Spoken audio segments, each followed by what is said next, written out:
ഈ ചീനച്ചട്ടിയിൽ എണ്ണയിൽ കിടന്ന് മുരിയുന്ന കുറച്ച് ചൂര കഷ്ണങ്ങളാണ്. കുറച്ച് ചൂര കഷ്ണങ്ങളാണെന്ന് പറഞ്ഞത് കാര്യമുണ്ട്. എന്ന് വെച്ചാൽ ചൂര മേടിച്ച് അന്ന് ഉണ്ടാക്കി വെച്ചാണെന്ന് ആർക്കും തോന്നാതിരിക്കാൻ വേണ്ടിയിട്ടാണ്. ഞങ്ങളിവിടെ ആയിരിക്കുമ്പോൾ ഒരു ചൂരയും കാണാൻ വാങ്ങിച്ചു കഴിഞ്ഞാൽ കുറേ അധികം ദിവസം ഉണ്ടായിരിക്കും. മാക്സിമം ഒരാഴ്ചയോളം ഉണ്ടായിരിക്കും. കാരണം അത്യാവശ്യം കുറച്ച് പീസ് വീതം എടുത്ത് ഓരോ ബോക്സിനകത്ത് അടച്ചടച്ച് വെക്കും. 2 ദിവസം വരെ കണ്ടിന്യൂസ് ആയിട്ട് എടുത്ത് യൂസ് ചെയ്യും. പിന്നെ അത് കഴിഞ്ഞ് കഴിഞ്ഞാൽ പിന്നെ മടുപ്പ്, വെറുപ്പ് അങ്ങനെയൊക്കെ ആയി കഴിയും. പിന്നെ മണം വയ്യ, ടേസ്റ്റ് വയ്യ എന്നൊക്കെ ആയി കഴിയുമ്പോഴത്തേക്ക് കുറേ ദിവസം കഴിഞ്ഞതിന് ശേഷം മാത്രമേ പിന്നെ എടുക്കുകയുള്ളൂ. പിന്നെ ആഗ്രഹം തോന്നണം.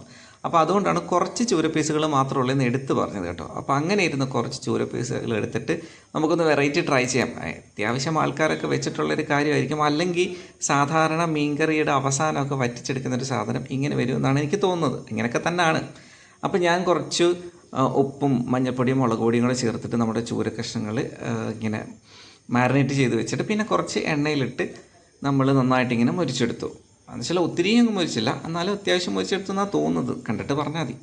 പിന്നെ അതിനുശേഷം പിന്നെ നമ്മുടെ മീൻകറിക്ക് വേണ്ടിയിട്ടുള്ള കൂട്ടുകൾ മാത്രമാണ് ഈ ചട്ടി കിടന്ന് ഇങ്ങനെ കറിവേപ്പിലയായിട്ട് ഇങ്ങനെ മിക്സായി തിളച്ച് വന്നുകൊണ്ടിരിക്കുന്നത്. ഞാൻ ആ മിക്സ് ചെയ്യുന്നത് ഇടുന്നതും ഒന്നും ഞാൻ വീഡിയോ ആയിട്ട് എടുത്തിട്ടില്ല. അപ്പോൾ സാധാരണ മീൻകറിക്ക് എന്തൊക്കെയാണോ ചുവന്നുള്ളി, പച്ചമുളക്, ഇഞ്ചി, അതൊക്കെ സാധനങ്ങളും പച്ചമുളകും തക്കാളി പേസ്റ്റൂടെ ഒഴിച്ച് പുളിവെള്ളവും കൂടെ ചേർത്ത് നന്നായിട്ടുള്ള തിക്ക് ഗ്രേവിക്കകത്തോട്ടാണ് നമ്മുടെ വറുത്ത് വെച്ചിരിക്കുന്ന ഈ ചൂര കഷ്ണങ്ങളെ ചേർത്തിട്ടുള്ളത്. അപ്പോൾ നന്നായിട്ട് അത് നല്ലൊരു തിക്ക് ഗ്രേവി ആയിരുന്നു കേട്ടോ. നമ്മുടെ സാധാരണ ചിക്കൻ റോസ്റ്റ്, ബീഫ് റോസ്റ്റ് ഒക്കെ ഉണ്ടാക്കില്ലേ, അതുപോലെ തന്നെ നമ്മുടെ മീൻ കറിക്ക് ഉപയോഗിക്കുന്ന ഗ്രേവിയും സാധനങ്ങളും വെച്ച് മാത്രമാണ് ഇങ്ങനെ ഉണ്ടാക്കിയെടുത്തിട്ടുള്ളത്.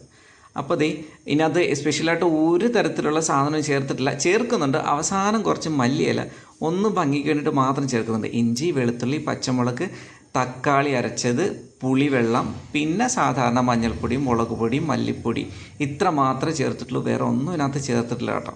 അപ്പോൾ നല്ല തിക്ക് ഗ്രേവിക്കകത്ത് ഉണ്ടാക്കിയെടുത്തതിന് ശേഷം പിന്നെ നമ്മുടെ വറുത്ത് വെച്ചിരിക്കുന്ന ചൂര കഷ്ണങ്ങളെ ചേർത്ത് നന്നായിട്ട് അത് ഫുള്ള് മൊത്തത്തിൽ ഈ ഗ്രേവിയുടെ ഫുള്ള് ടേസ്റ്റ് നമ്മുടെ ചൂര പീസുകളിനകത്ത് പിടിക്കണം. അതുവരെ നമ്മളിട്ട് ചുമ്മാ കുറച്ചുകൂടി ഇങ്ങനെ തിരിച്ച് മറിച്ച് ഇളക്കി അടിക്ക് പിടിക്കാതിരിക്കാൻ കേട്ടോ. അടി കൂട്ടി ഇളക്കണം. അപ്പം അടി കൂട്ടി ഇളക്കി എടുത്ത് നല്ല ഒരു എന്താ ഇപ്പോൾ ഇതിന് പേര് പറയാമെന്നൊന്നും എനിക്കറിയത്തില്ല. അവസാനം നമ്മളൊക്കെ വീട്ടിലൊക്കെ തലേന്നതൊക്കെ മീൻകറി വെച്ചതിന് ശേഷം പിറ്റേന്ന് രാവിലെ എടുത്തിട്ട് നന്നായിട്ട് ഇങ്ങനെ വറ്റിച്ചൊക്കെ എടുക്കും. എനിക്ക് ആ ടേസ്റ്റാണ് കിട്ടിയത്. നിങ്ങൾക്കും ആ ടേസ്റ്റ് കിട്ടുന്നുണ്ടെങ്കിൽ പറയണം. ഇല്ല വെറൈറ്റി ആയിട്ടുള്ളൊരു ടേസ്റ്റാണ് നിങ്ങൾക്ക് കിട്ടുന്നുണ്ടെങ്കിലും അതും കമൻറ്റ് ചെയ്താൽ മതി കേട്ടോ. അപ്പോൾ ഇളക്കി നമ്മുടെ ഫിഷ് ഡ്രൈ റോസ്റ്റ് റെഡിയാക്കി വന്നിട്ടുണ്ട്. അപ്പോൾ ഞാൻ തന്നെ ഒരു പേരും കിട്ടും കേട്ടോ. സംഭവം നല്ല സെറ്റായി വെള്ളമൊക്കെ വറ്റി റെഡിയാക്കി വന്നിട്ടുണ്ട്. പിന്നെ നമ്മൾ അരിഞ്ഞു വെച്ചിരിക്കുന്ന കുറച്ച് മല്ലിയിലയും കൂടെ ചേർത്തിട്ട് അതോടെ ഇളക്കി കഴിഞ്ഞാൽ നല്ല മണം വരുന്നുണ്ടായിരുന്നു കേട്ടോ. നല്ല ടേസ്റ്റ് ആയിരുന്നു. ഒന്ന് കുര്യനും കഴിച്ച് നോക്കിയിട്ട് പറഞ്ഞു എനിക്കും നന്നായിട്ട് ഇഷ്ടപ്പെട്ടു. നന്നായിട്ട് കഴിച്ചു കേട്ടോ. ചോറിന് ഇത് മാത്രം മതി.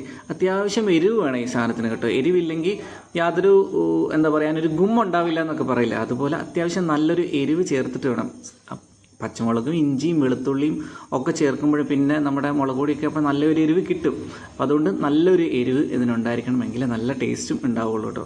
അപ്പോൾ അടിപൊളിയായിട്ട് നമ്മുടെ ഫിഷ് ഡ്രൈ റോസ്റ്റ് റെഡിയാക്കി എടുത്തിട്ടുണ്ട്. ട്രൈ ചെയ്ത് നോക്കുക.